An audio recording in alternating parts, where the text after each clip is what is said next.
Mykola is performing joint exercises after 6 bullet wounds received in Mariupol this spring.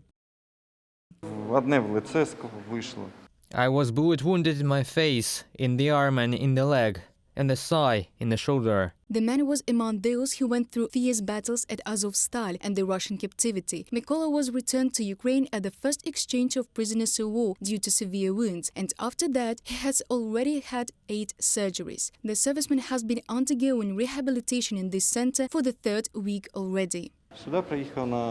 I came here on crutches, but it's been a 3rd week here and I'm already walking on my own. I think that I will be running in a week. This is a trainer that simulates a leg press and squats, depending on how we put the back.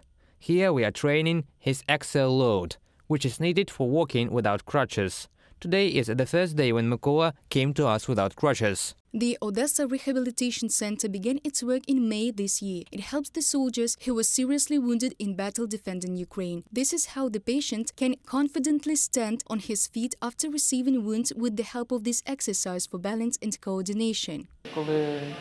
When one has some kind of brain injury, it becomes difficult to be steady on the feet.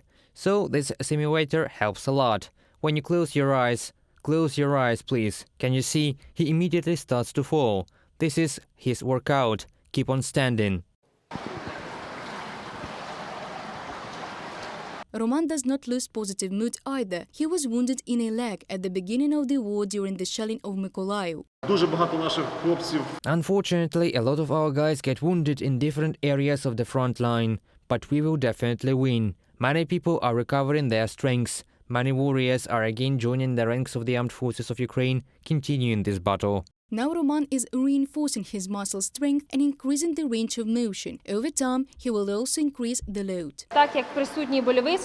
Since he has a pain syndrome, we chose classes in the water. It will help him to relieve the load, but at the same time to perform the exercises fully. The center accepts about 10 servicemen who were seriously wounded on the front line every day. On average, a class with 1 military lasts about an hour. During this time, a number of exercises and physiotherapy are performed.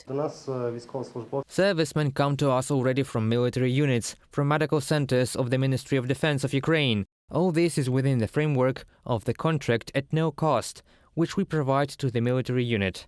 We are a commercial center also. We also offer our services for a fee. If the soldiers contact us outside the framework of this agreement, we simply offer them significant discounts on our services, up to 50%. According to the head of the center, Vidadi Guluyev, about 95% of patients come to the center with minor explosive wounds. On average, rehabilitation lasts about 3 weeks. During this time, the patient can be deprived of the pain syndrome and taught to walk independently. We have servicemen with pathologies of the muscle system and also with pathologies of the central nervous system. If we are talking about this man, he had a stroke. He had it as a result of hostilities, and now he is working out his arms and legs, performing such gamified exercises on this biofeedback machine. It is hard to do physical exercises for Dmitro, but he persistently goes to the goal. He was wounded during the assault on one of the settlements of Kherson region on August the 30th. At first we were storming the village and we fought it off. We were fighting with the enemy. Then we began to dig in to make new positions for ourselves. But at that moment we were under Russian fire. Their tanks fired at us and hit the positions straight. Fragments of the shell wounded my popliteal artery, veins, blood vessel completely. They pierced my lungs, my arms, my chest. I had my ribs broken. Well, everything has recovered by now, except for the leg. Dmitro has been undergoing rehabilitation at the center for a month now, where he is being helped to develop his leg. To resume the previous form, a man needs constant training to overcome pain. There are fractures, very serious wounds of the lower leg, thigh. There are scars that prevent Dmitro from straightening his knee. There is damage to the nerves that prevent stepping on his foot. All our efforts are aimed at extending his knee as much as possible, so that Dmitro can lean on the leg.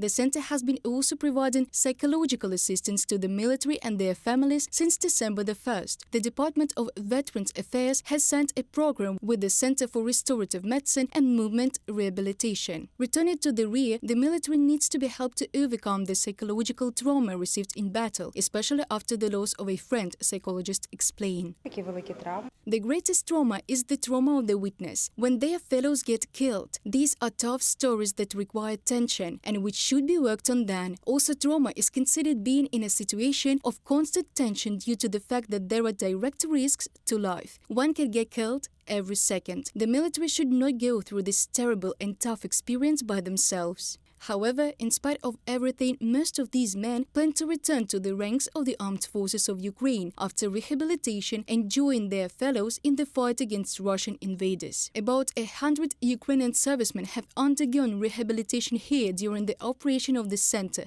Reported by Dana Kolesnik, Victoria Sinko, Mikita Babanko, UATV News.